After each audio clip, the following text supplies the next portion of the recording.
সন্ধ্যাবেলায় সুন্দর একটা নাস্তা বানাইলাম আলু দিয়ে। আপনারাও চাইলে এরকম নাস্তা বানাইতে পারেন সন্ধ্যার বেলা, অনেক মজাই হয়েছে। আসসালামু আলাইকুম, সবাই কেমন আছেন?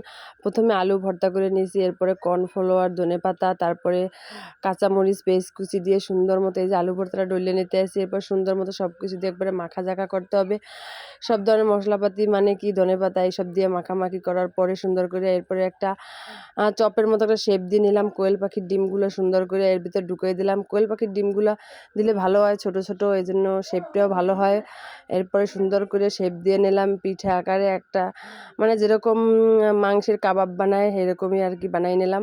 এরপর একটা ডিম ফেটাই এর মধ্যে সুন্দর করে এগুলোর কোট করে নিলাম। তারপরে বিস্কিট বা টোস্টের দিয়ে সুন্দর করে গুঁড়ো করে এর ভিতরে কোট করে নিলাম। নেওয়ার পরে এরপর সুন্দর করে দেখেন সবগুলোরই করে নিতে হইবে, এমনভাবে করতে হবে যেন তেলের ভিতর দিলে খুলে না যায়। এরপর ডিমের ভিতর আবার একটা চুবনি দিতে হবে, দিয়ে আবারও সুন্দর করে এইগুলো লাগাই নিতে হবে, গ্রেডগুলো লাগাই তারপর তেলের ভিতর দিয়ে দিতে হইবে।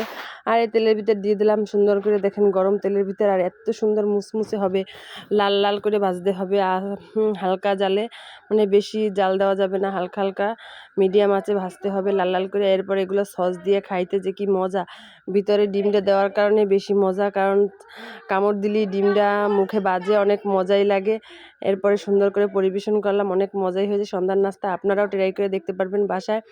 আজকের মতো ভিডিও এখানেই শেষ করব। সবাই ভালো থাকবেন, আল্লাহ হাফেজ।